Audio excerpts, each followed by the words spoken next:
ये संसार किसके द्वारा जीता गया है?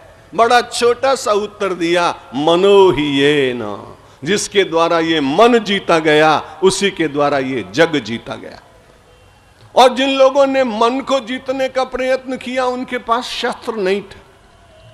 पूरा आप संतों का इतिहास देख लें, श्वेत वस्त्रों पर रक्त के दाग, हाथ में खड़ग, विजय के मद से झूमता हुआ शरीर, अश्व के ऊपर बैठा हुआ सम्राट, उधर से देखा श्वेत चीवर पहने हुए, मुख पर दिव्य तेज, चाल में शांति, हाथ में भिक्षा पात्र।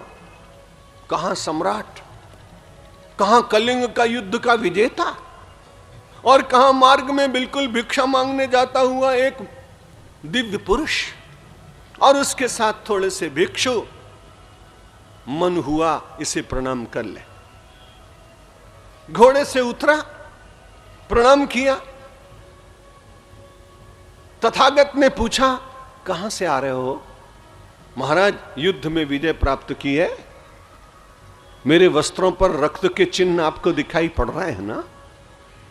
विजय प्राप्त करने के लिए ऐसा करना ही पड़ता है। मेरी कराल कृपाण क्यों आप देख रहे हैं, पूरी की पूरी रक्त से भीगी हुई है। विजय प्राप्त करने के लिए ऐसा करना ही पड़ता है। अमिताभ ने पूछा, बुद्ध ने पूछा, पूर्व सिद्धार्थ ने पूछा, विजय मिली, आनंद भी मिला क्या? रात्रि में सुखपूर्वक सो जाते हो ना? नहीं, नींद नहीं आती। क्यों?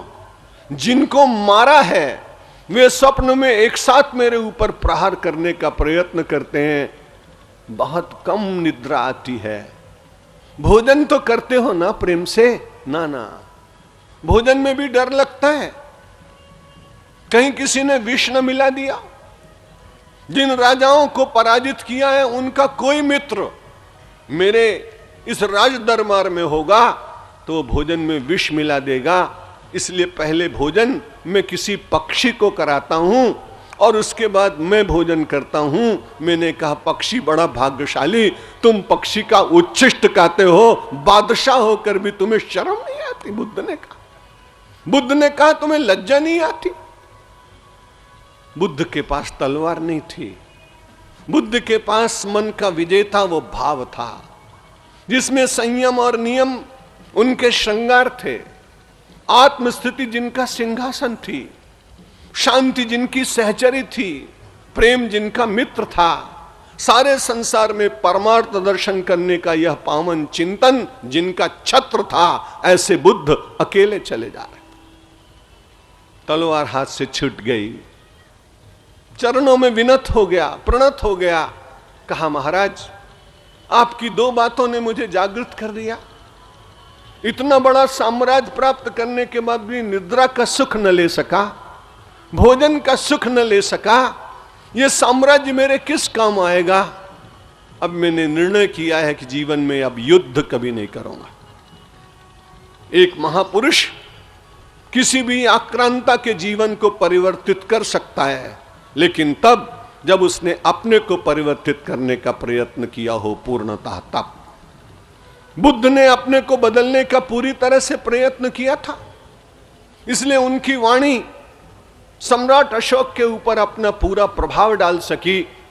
और उसने कहा, महाराज मैंने जैसा जीवन जी लिया, लेकिन मैं अपने को शुद्ध करना चाहता हूं, मैं अपनी परंपरा को शुद्ध करना चाहता हूं, मैं अपने परिजनों को शुद्ध करना चाहता हूं, मैं अपने परिवार को शुद्ध करना चाहता हूं महाराज।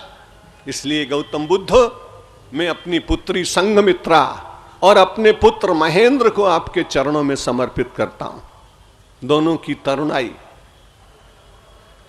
जब सम्राट ने पूछा कि मैं इस महापुरुष से बहुत प्रभावित हूं, तथागत ने मेरा जीवन बदल दिया है, मैं कैसे तुमको कहूं कि तुम तरुणाई अपनी एक भिक्षु बनकर समर्पित कर दो, पर तुम्हारी इच्छा हो तो मैं उसमें बाधक नहीं बनूंगा।